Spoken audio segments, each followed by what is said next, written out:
Continuamos hoy estudiando el capítulo 9 del Evangelio según San Juan. Y en nuestro programa anterior estábamos considerando la reacción de los padres del hombre que había sido ciego ante el milagro de Jesús.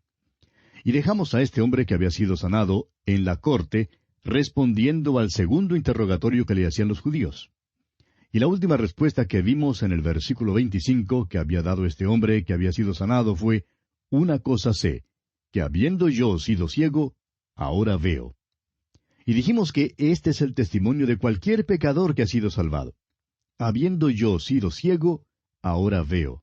Encontrándome yo en las tinieblas espirituales, ahora estoy disfrutando de la luz espiritual.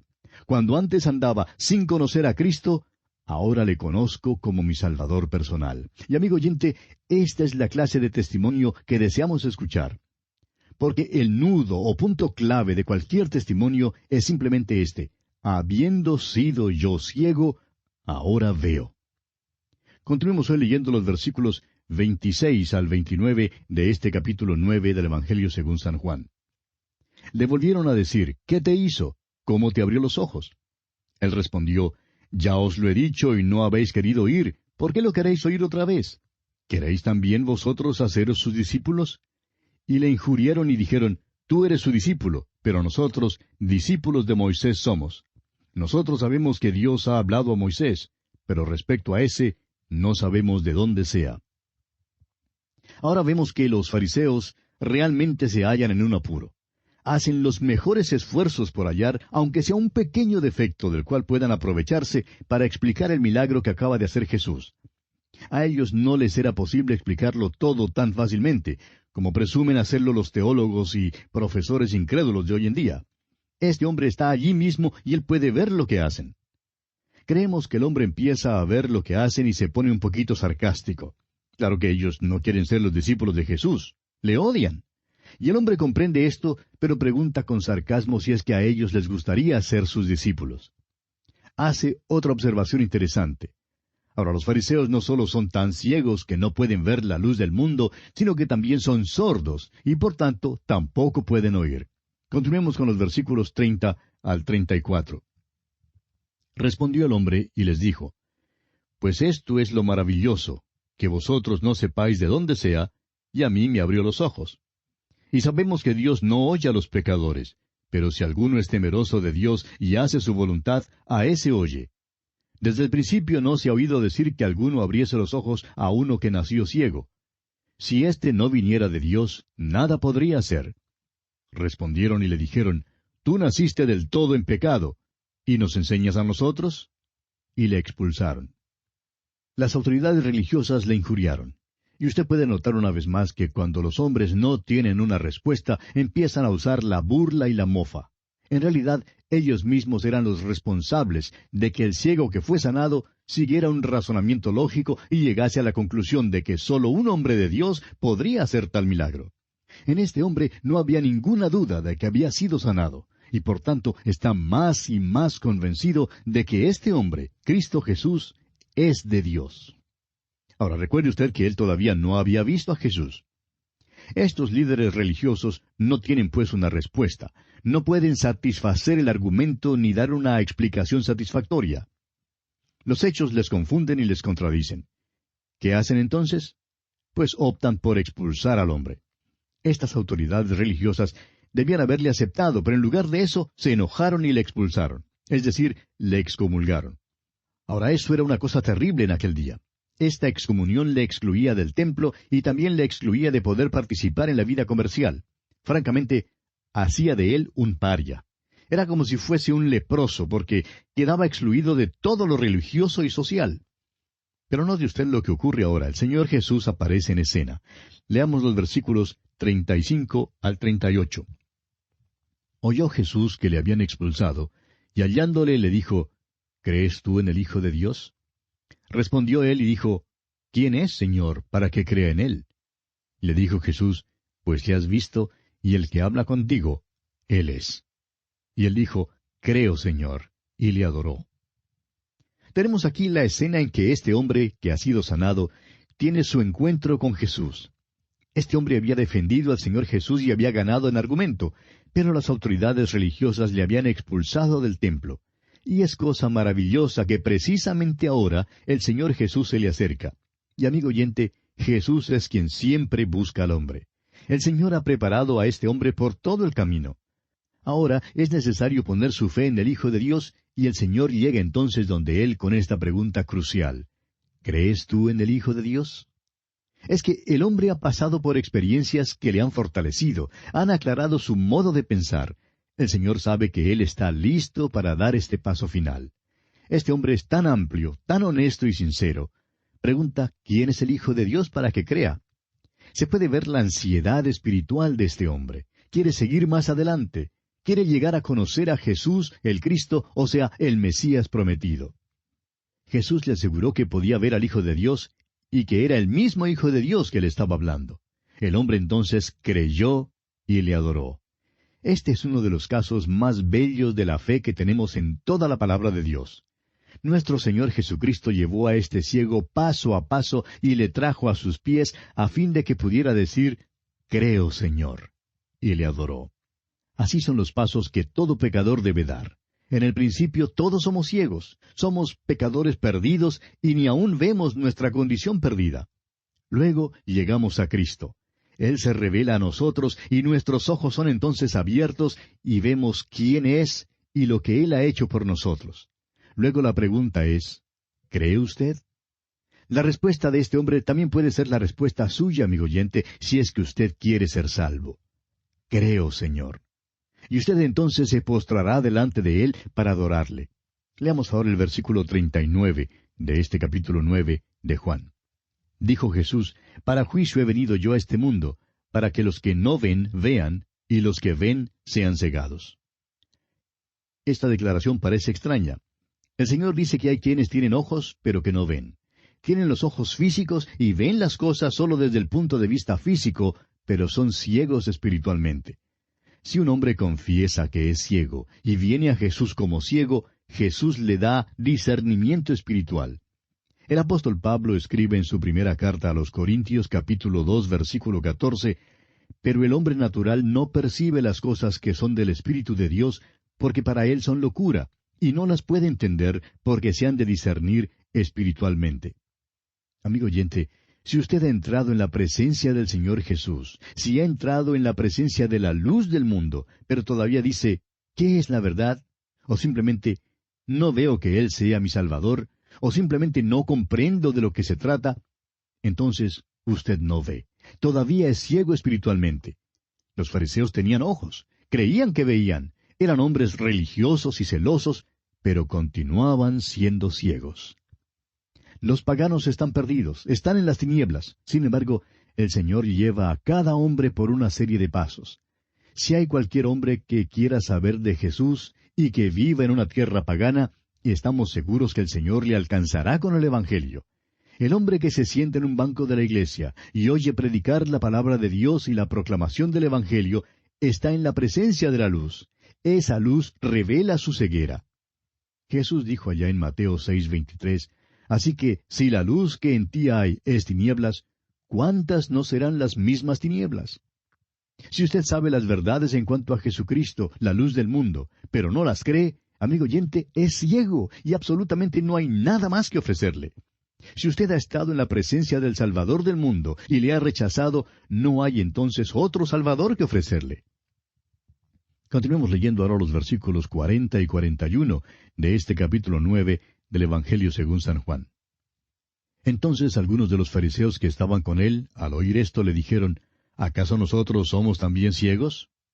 Jesús les respondió, Si fuerais ciegos, no tendríais pecado. Mas ahora porque decís, vemos, vuestro pecado permanece. Comenzamos con un ciego que fue sanado a fin de que viera tanto física como espiritualmente. Y terminamos con las autoridades religiosas que estaban trágica y completamente enceguecidas, pero que creían que podían ver. En la misma presencia de Cristo, en la presencia de la luz, en la presencia de la revelación de Dios, dijeron que no tenían ningún pecado. Son ciegos y sin embargo dicen que ven. ¿Sabe usted que algunas de las personas más dogmáticas en sus creencias hoy en día son los ateos y aquellos que muestran más devoción a un culto? Dicen que ven, pero son ciegos. rechazan al Señor Jesucristo y por eso su pecado continúa. Amigo oyente, si usted previamente ha rechazado a Jesucristo, o si nunca antes le ha aceptado, abra su corazón y su mente para recibirle ahora mismo. Acompañe al que había sido ciego y diga, una cosa sé, que habiendo yo sido ciego, ahora veo. Creo, Señor.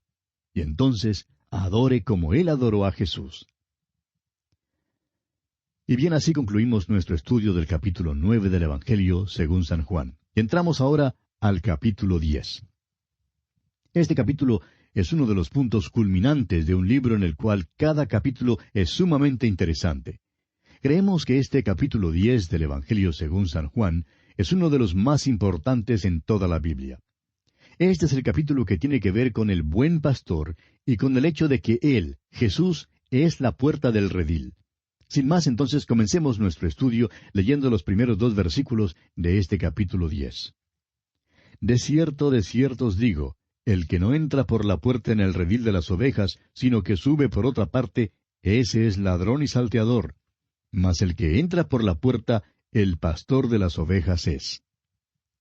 Los antiguos rediles de aquel entonces todavía existen en muchos pueblos en aquella tierra. Había un redil público y por la noche todos los pastores que vivían en aquel pueblo traían sus ovejas al redil para pasar la noche allí. Su costumbre era entregar las ovejas al portero del redil, quien las cuidaba y entonces se iban a sus hogares para pasar la noche. A la mañana siguiente, el portero dejaba entrar a los pastores y ellos entonces llamaban a sus ovejas. Cada pastor llamaba a sus propias ovejas y luego salía por la puerta del redil llevando todas sus ovejas. Ahora creemos que es conveniente aquí recordar que Jesús pronunció estas palabras inmediatamente después de lo ocurrido en el capítulo anterior. Allí las autoridades religiosas comienzan a rechazar públicamente a Jesucristo como su Mesías. Excomulgan del templo al ciego sanado por Jesús por su fe en él, y por último preguntan si Jesús les está acusando de ser ciegos. Jesús establece sin lugar a dudas el hecho de que son ciegos en cuanto a lo espiritual. Y ahora, con este discurso sobre la puerta del redil, presenta sus credenciales que lo identifican como el Mesías, el Hijo de Dios. El redil aquí representa a la nación de Israel. Jesús les está diciendo que Él entró por la puerta. Sigue diciendo que cualquiera que no entre por la puerta, sino que suba por otra parte, es un ladrón y salteador. Y esta es una alegación grande que Jesús hace aquí en cuanto a sí mismo. Él dijo que había entrado por la puerta, que había entrado legalmente, que entró en cumplimiento de las profecías del Antiguo Testamento. Entró según lo establecido por la ley. Como lo dice el apóstol Pablo en su carta a los Gálatas capítulo 4, versículo 4, donde dice, «Pero cuando vino el cumplimiento del tiempo, Dios envió a su Hijo, nacido de mujer y nacido bajo la ley». Jesús entró por el linaje de David conforme a la profecía. Nació en Belén conforme a la profecía. No solo era del linaje de David, sino que también fue nacido de una virgen conforme a la profecía de Isaías en el capítulo 7, versículo 14. En el tiempo que nació, era una vara del tronco de Isaí, conforme lo encontramos en Isaías 11:1.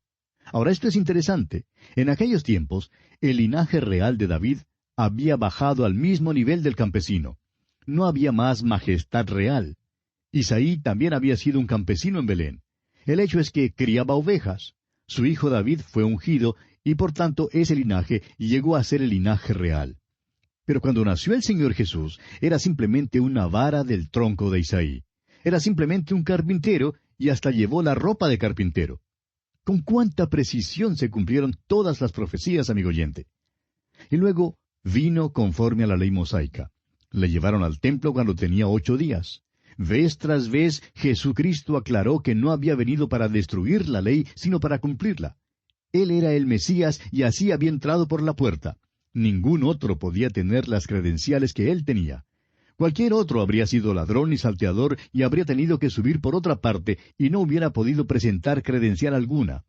Y es precisamente en esta área que los líderes religiosos lo acusaban. Ellos no creían que él tenía las credenciales como para ser el Mesías. Por eso Jesús les dice en el versículo 25 de este capítulo 10, «Os lo he dicho y no creéis. Las obras que yo hago en nombre de mi Padre, ellas dan testimonio de mí». Continuamos ahora leyendo el versículo 3 de este capítulo 10 de Juan. «A éste abre el portero, y las ovejas oyen su voz, y a sus ovejas llama por nombre y las saca. El portero aquí es el Espíritu Santo. El Espíritu de Dios vino sobre él, y todo lo que hacía lo hacía mediante el poder del Espíritu de Dios. El Espíritu Santo sabía que él tenía las credenciales que eran necesarias, y por eso le dejó entrar en la nación de Israel para llamar a las ovejas del redil. Y las ovejas oyen su voz. Sus ovejas han respondido. Esto se relaciona con el capítulo anterior. Esos líderes religiosos eran ciegos espiritual y físicamente, y además eran sordos. Ni siquiera oyen su voz. Pero él llama a los suyos por nombre y los saca. El ciego, por ejemplo, le oyó llamar. Simón oyó llamar su nombre y Jesús le cambió el nombre por el de Pedro, que quiere decir piedra. Llamó a Santiago, a Juan, a Natanael y a Felipe. Se paró bajo un árbol sicómoro allá en Jericó y llamó a Zaqueo. Llamó, pues, a sus ovejas por nombre. Y quisiéramos insertar aquí que nosotros creemos que cuando el Señor llame a los suyos del mundo durante el arrebatamiento o rapto de su iglesia, los muertos en Cristo serán levantados y nosotros que vivimos seremos arrebatados juntamente con ellos en las nubes para recibir al Señor en el aire. Creemos que entonces llamará por nombre a cada creyente. Creo que le oiré decir personalmente mi propio nombre, y eso será maravilloso, amigo oyente, porque Él conoce mi nombre, y me llamará en aquel entonces. Y si usted, amigo oyente, cree en Él, también a usted le llamará, y usted le oirá decir su propio nombre.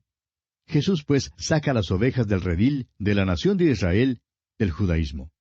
Aquí los líderes religiosos ya habían expulsado al ciego del templo, y Jesús va a sacar entonces esta oveja del judaísmo. Leamos el versículo 4 de este capítulo 10 de Juan. Y cuando ha sacado fuera todas las propias, va delante de ellas, y las ovejas le siguen porque conocen su voz. No solamente llama a sus ovejas por nombre, sino que también las saca. Ahora, en ese tiempo no marcaban a las ovejas con hierro candente. El pastor llamaba a las ovejas y las ovejas conocían su voz. El pastor las sacaba y ellas le seguían. Asimismo, sus ovejas le seguirán porque conocen su voz. Es una cosa maravillosa saber hoy en día que cuando se predica la palabra de Dios, Jesús está llamando a sus ovejas. El Espíritu de Dios es el portero que abre los corazones y las ovejas oyen. Por eso mismo nos gusta la transmisión por radio, porque las ovejas están esparcidas por muchas partes, pero oyen. Recibimos muchas cartas informándonos de lo siguiente: oí y creí. Amigo oyente, Él sacará a sus ovejas de algún sistema legal o quizá hasta de una iglesia, y ellas le seguirán. Permítanos decir que no es posible engañar permanentemente a las ovejas de Dios. Es verdad que la oveja por un tiempo puede meterse en alguna secta falsa o en algún ismo, pero la oveja conocerá la voz del pastor. Desafortunadamente hay demasiados predicadores hoy en día que tienen miedo, sí señor, miedo de declararse a favor de la verdad. Sin embargo, donde quiera que la palabra de Dios sea fielmente predicada y enseñada, las ovejas la oirán. Podemos confiar en eso porque nuestro Señor dijo allá en el versículo 27 de este mismo capítulo 10, «Mis ovejas oyen mi voz». Continuemos ahora leyendo los versículos 5 y 6 de este capítulo 10 de Juan. «Mas al extraño no seguirán, sino huirán de él, porque no conocen la voz de los extraños». Esta alegoría les dijo Jesús, pero ellos no entendieron qué era lo que les decía. Creemos que es posible engañar al pueblo de Dios algunas veces, pero no creemos que es posible engañarlo todo el tiempo. Por un tiempo, las ovejas de Dios pueden creer que le oyen, pero con el tiempo descubren que no han estado oyéndole, y entonces se vuelven a la enseñanza de la palabra de Dios porque conocen a su pastor. Es asombroso, amigo oyente. Ahora, el motivo por el cual algunas ovejas no oyen su voz es porque no son sus ovejas. Pero en donde quiera que hallemos a los que escuchan la palabra de Dios, podemos saber que son sus ovejas, y da gusto saber que somos los hijos de Dios. Ahora es de notar que en algunas versiones de la Biblia encontramos la palabra parábola aquí en el versículo 6. La palabra griega para parábola es parabole, y la palabra en este versículo es paroimia, que realmente significa alegoría. Y aquí quisiéramos señalar que el Evangelio de Juan no registra ninguna de las parábolas de nuestro Señor Jesucristo. Registra las metáforas y las alegorías tales como «Yo soy la luz del mundo» y «Yo soy el pan de vida». Estas no son parábolas, sino realidades. Son figuras para dejarnos saber algo acerca de Dios. Tienen por objeto darnos luz sobre la materia para que veamos, y veremos, a menos que seamos ciegos como eran estos líderes religiosos. Por tanto, debe leerse así aquí. Esta alegoría, les dijo Jesús, así como la versión de Reina Valera la traduce. Pero vemos aquí que aún así los líderes religiosos no comprendieron lo que Él les decía. Y aquí, amigo oyente, vamos a detenernos. Continuaremos, Dios mediante, en nuestro próximo programa. Deseamos a usted las ricas bendiciones del Señor.